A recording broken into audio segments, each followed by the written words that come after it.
ஆளே இருக்காதுன்னு நினைக்கிறேன். Extremely talented.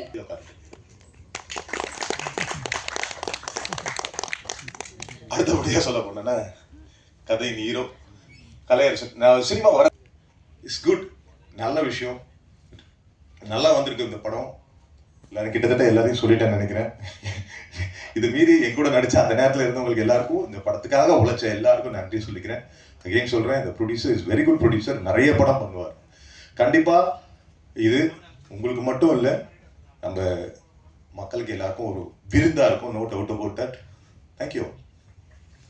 ஸோ எனக்கு ரொம்ப லைக் ஏதாவது ஒரு வெறித்தனமாக ஏதாவது ஒன்று பண்ணணும்னு ஒரு அர்ஜ் இருந்துக்கிட்டே இருக்கும். அதனால அதுக்கு யார் தீனி போடுறாங்கன்ற தேடல் இருந்துக்கிட்டே இருக்கும். அது எல்லா நடிகர்களும் வந்து ரிலேட் பண்ணிக்க முடியும்னு நினைக்கிறேன். ஒரு வகையான ஒரு கோவம், அக்ரெஷன், அதை அடக்கிக்க முடியலன்ற மாதிரி ஒரு ஃபீலிங். ஸோ அந்த மாதிரி எனக்கு வந்து ஒரு ரொம்ப துல்லியமான ஒரு கேரக்டர் ஒன்று கொடுத்தாங்க. ஸோ சிவராஜ் சார் அவர் வந்து பணிவான ஒரு ஆள் அப்படின்றத நான் ஃபஸ்ட்டு பார்த்து ஒரு 15 நிமிஷத்தில் புரிஞ்சுக்கிட்டேன் அவர் எக்ஸ்பிளைன் பண்ண விதத்தில். ஸோ சார் அந்த கதை எனக்கு சொல்லி முடித்த அடுத்த நிமிஷமே வந்து ஓகே, இது ரொம்ப இம்பார்ட்டண்ட்டான ஒரு கேரக்டர், இதில் முகம் வரப்போகிறது கிடையாது.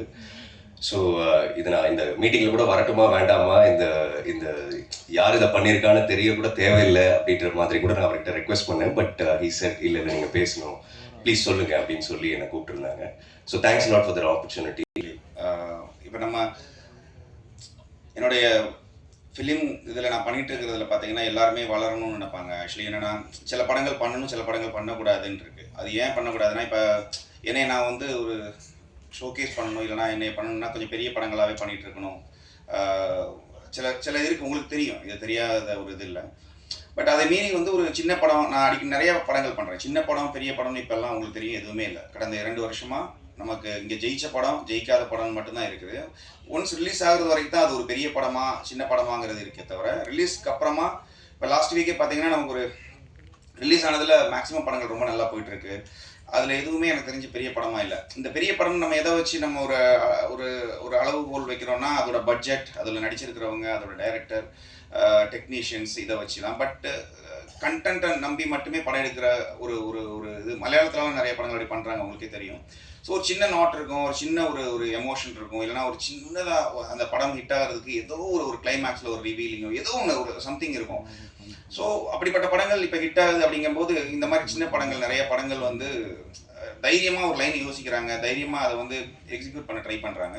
ஸோ அந்த வகையில் இந்த படம் நான் எடுக்கிறதுக்கு மெயின் ரீசன், கலை தான் எனக்கு ஃபஸ்ட் கால் பண்ணியிருந்தாரு. பண்ணிவிட்டு இதோட ஒரு லைன் சொன்னார், இதில் 2 பேர் நடிக்கிறாங்க. நான் ஆல்ரெடி இதுக்கு முன்னால் ஒரே ஒரு ஆள் நடித்த படம்லாம் பண்ணியிருக்கேன். ஒரே ஒருத்தர் மட்டும் தான் அந்த படத்தில் நடிச்சிருப்பாங்க, அப்படியெல்லாம் பண்ணியிருக்கேன். பட் இதில் 2 பேர் அப்படிங்கும்போது 2 பேர் ஏன் நடிக்கிறாங்க, அப்போ 2 பேரை மட்டும் வச்சு படம் பண்ணும்போது போர் அடிக்காதா, அப்போ 2 பேருக்குமான கான்வர்சேஷன் என்னவாக இருக்கும், என்ன ப்ராப்ளம் அப்படின்னு கேட்டு போகும்போது ரொம்ப இன்ட்ரெஸ்டிங்காக இருந்துச்சு லைன் ஆக்சுவலி.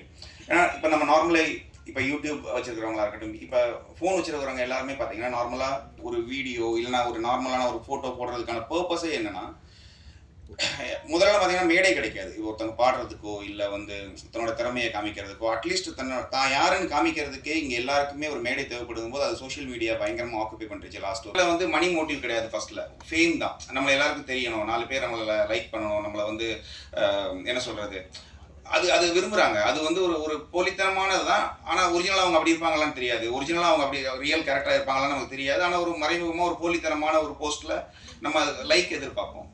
ஸோ இது கொஞ்சம் கொஞ்சமாக மாறி இப்போ எப்படி வந்து நிற்குதுன்னா, எப்படி பண்ணலாம், என்ன பண்ணால் லைக் அதிகமாக வருங்கிறதுக்காக தன்னுடைய என்ன சொல்கிறது, அவங்க ரியலாக இல்லாமல் கொஞ்சம் ஃபேக்காக ஃபீல் பண்ணி எல்லாமே பண்ணுறாங்க.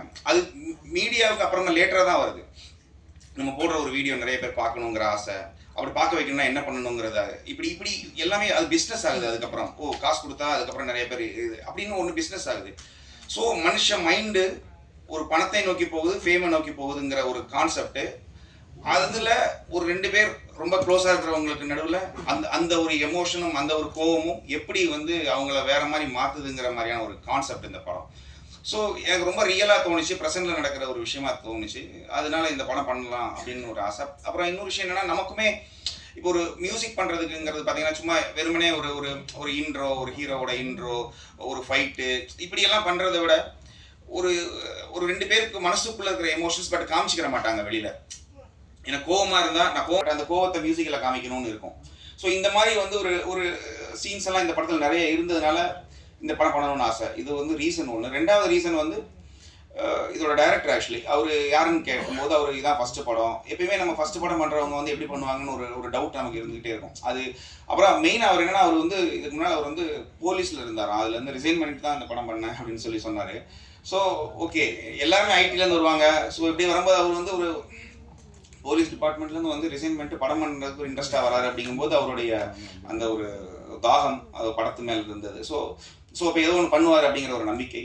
அப்புறம் ஆக்சுவலி கலையுமே என்னன்னா, இந்த படம் வந்து அவங்க வந்து எப்படியாச்சும் நம்ம இதில் வரணும் அப்படிங்கிறதுல ஆசைப்பட்டாங்க. நம்மளுமே வந்து ஒரு பில்டப்பு நம்ம வந்து இந்த மாதிரி பண்ணக்கூடாது அப்படிலாம் இல்லை.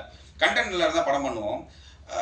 பட் ஏதோ வகையில் நமக்கு என்ன ஆகுனா, எல்லா படமுமே பார்த்தீங்கன்னா ஒரு தடவை ஒரு மதுரையிலேருந்து ஒரு கால் வந்தது. ஆக்சுவலி என்ன ஆகுனா, சரி எவ்வளோ பட்ஜெட் வச்சிருக்கேன்னு இப்போ தான் லோன் அப்ளை பண்ணியிருக்கேன் சார். நான் லோன் அப்ளை பண்ணி எப்படி எடுப்பீங்கன்னு கேட்டால் அவரோட பட்ஜெட்டே ஒரு 2 lakhs அந்த மாதிரி ஏதோ படம் எடுக்கிறேன், நீங்கள் மியூசிக் வந்துட்டீங்கன்னா சூப்பராக நம்மளாம் சேர்ந்து பண்ணிடலான்னாரு.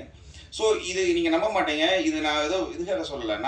நான் இப்போ அவங்ககிட்ட என்ன சொன்னேன்னா, சார் நான் ரொம்ப பிஸியாக இருக்கிறேன், உங்கள் கான்செப்ட் நல்லா இருக்குது, எடுக்க முடியாது. ஏன்னா இந்த மாதிரி வரும்போது இது அடுத்த கால் வந்து ஒரே இதே மாதிரி ஒருத்தங்க சொல்லும் போது எப்படி இருக்குன்னு யோசிச்சு பாருங்களேன். இதே மாதிரி இருக்காங்க, என்னடா இது பைத்தியக்காரத்தனமாக இருக்கு என்ன.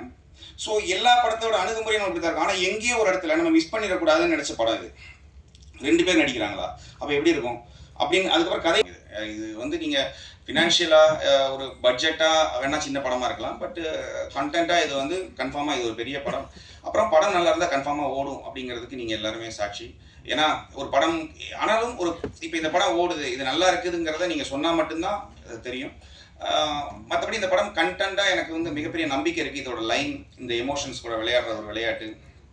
ரீசெண்ட் டைமிங்கில் நிறையா எமோஷன் கூட கேம் விளையாண்டு அதில் வரக்கூடிய பிரச்சனைகள் வச்சு நிறைய வெப் சீரிஸ் வந்திருக்கு, நிறையா படங்கள் கூட வந்திருக்கு. பட் இந்த படம் அந்த பேட்டர்னில் இல்லாமல் நம்ம ரியலாக நம்ம நேரில் பார்த்துக்கிட்டு இருக்கிற ஒருத்தங்க, நம்ம பக்கத்து வீட்டில் பார்க்குற ஒருத்தங்க 2 பேருக்குமான ஒரு எமோஷனில் எப்படி இருக்கும் அப்படிங்கிற மாதிரியான ஒரு படம். ஸோ கன்ஃபார்மாக இந்த படம் பெரிய லெவல் ரீச் ஆகுங்கிற நம்பிக்கை இருக்குது. அதுக்கான எல்லா ஒரு குவாலிட்டியும் இந்த படத்துக்கு இருக்குது.